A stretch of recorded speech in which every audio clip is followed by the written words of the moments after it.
Our third speaker for today is Matthew Lee Greiner. He is a lover of life. This weekend, he will be doing his first sprint triathlon. This is book speech number 1. Purpose of the speech is to read a story. And Matt, what manual is your book speech from? Interpretive reading. Oh, interpretive reading. Excellent. Thank you very much. Excellent. Purpose of the speech is to read a story. Time allowed 8 to 10 minutes. Title of the speech, Jonathan Livingston Seagull. Please welcome to the front of the room, Matthew Greiner. Good morning, Toastmasters. Today, it's story time. And I'm going to read you a part of one of my favorite stories that I first heard in life. Jonathan Livingston Seagull, a story.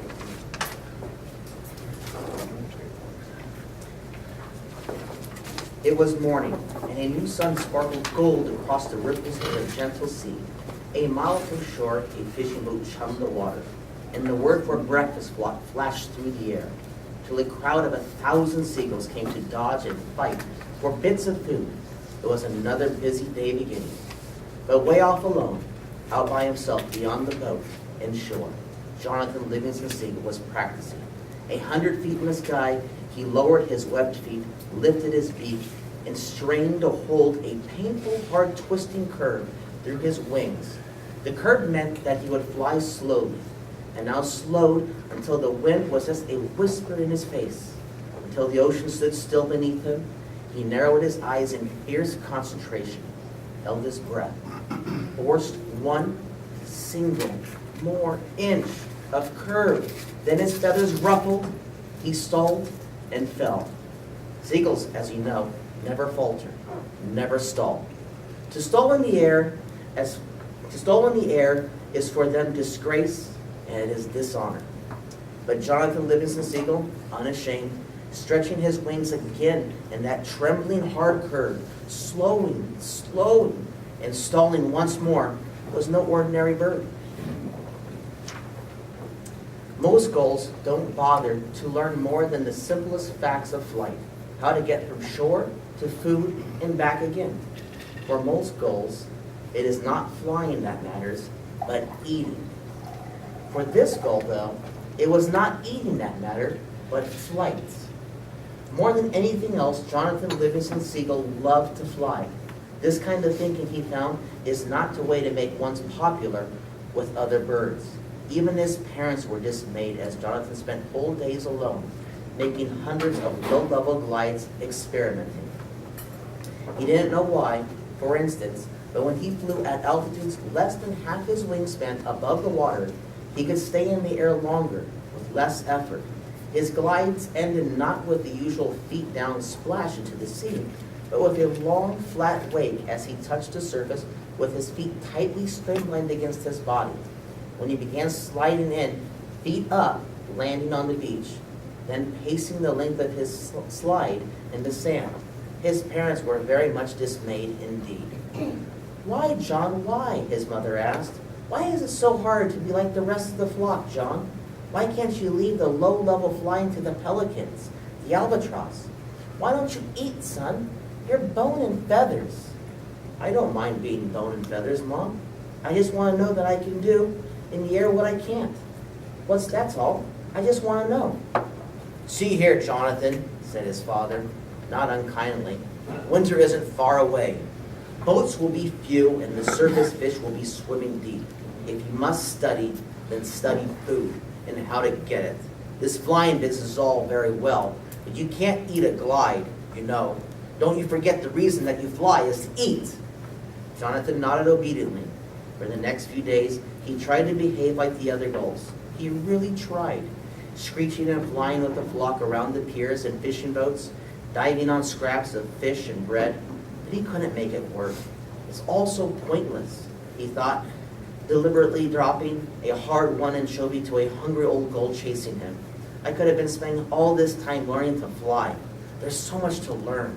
It wasn't long before Jonathan Gull was off by himself again, far out at sea, hungry, happy, learning. The subject was speed. And in a week's practice, he learned more about speed than the fastest gull alive. From 1,000 feet, flapping his wings as hard as he could, he pushed over into a blazing steep dive toward the waves and learned why gulls don't make blazing steep power dives. In just 6 seconds, he was moving 70 miles per hour, the speed at which one's wings goes unstable on the upstroke. Time after time it happened. Careful he was, working at the very peak of his ability. He lost control at high speed. Climb to 1,000 feet, full power, straight ahead first. Then push over, flapping to a vertical dive. Then every time his left wing stalled on the upstroke, he'd roll violently left, stall his right wing recovery, and flick like fire into a wild tumbling spin to the right. He couldn't be careful enough on that upstroke. 10 times he tried, and all 10 times he passed through 70 miles per hour. He burst into a churning mass of feathers, out of control, crashing down into the water. The key, he thought, at last, dripping wet, must be to hold the wings still at high speeds. To flap up to 50, and then hold the wings still.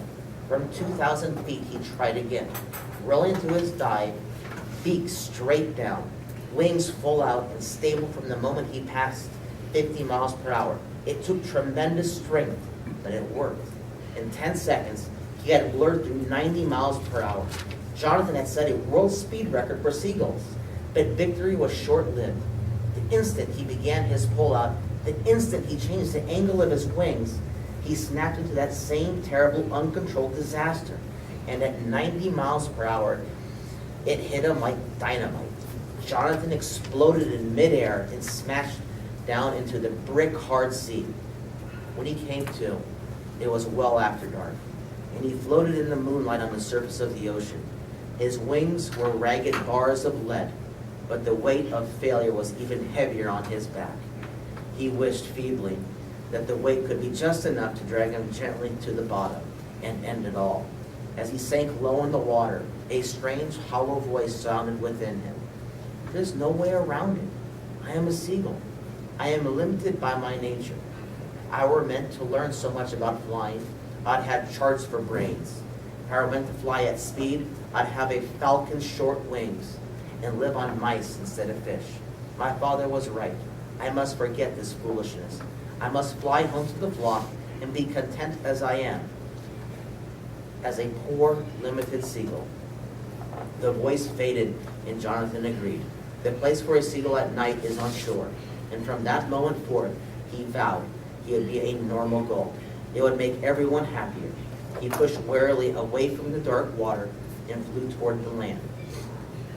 Grateful for what he had learned about working say, in low altitude flying, but no, he thought, I am done with the way I was.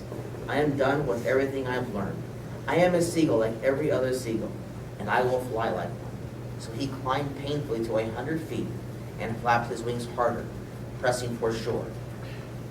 He felt better for his decision. To be just another one of the flock, there would be no ties now to force him, which had driven him to learn. There would be no more challenge and no more failure.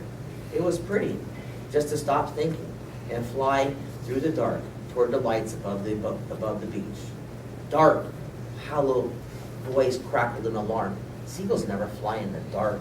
Jonathan was not alert to listen. It's pretty, he thought, the moon and the lights twinkling on the water, throwing out little beacon trails through the night, and so peaceful and still. Get down! Seagulls never fly in the dark. If you were meant to fly in the dark, you'd have the eyes of an owl. You'd have charts for brains. You'd have a falcon's short wings. There in the night, 100 feet in the air, Jonathan Livingston Seagull blinked. His pain, his resolutions vanished. Short wings. A falcon's short wings. That's the answer. What a fool I've been. All I need is tiny little wings. All I need is to fold most of my wings and fly on just the tips alone. Short wings. Toastmasters.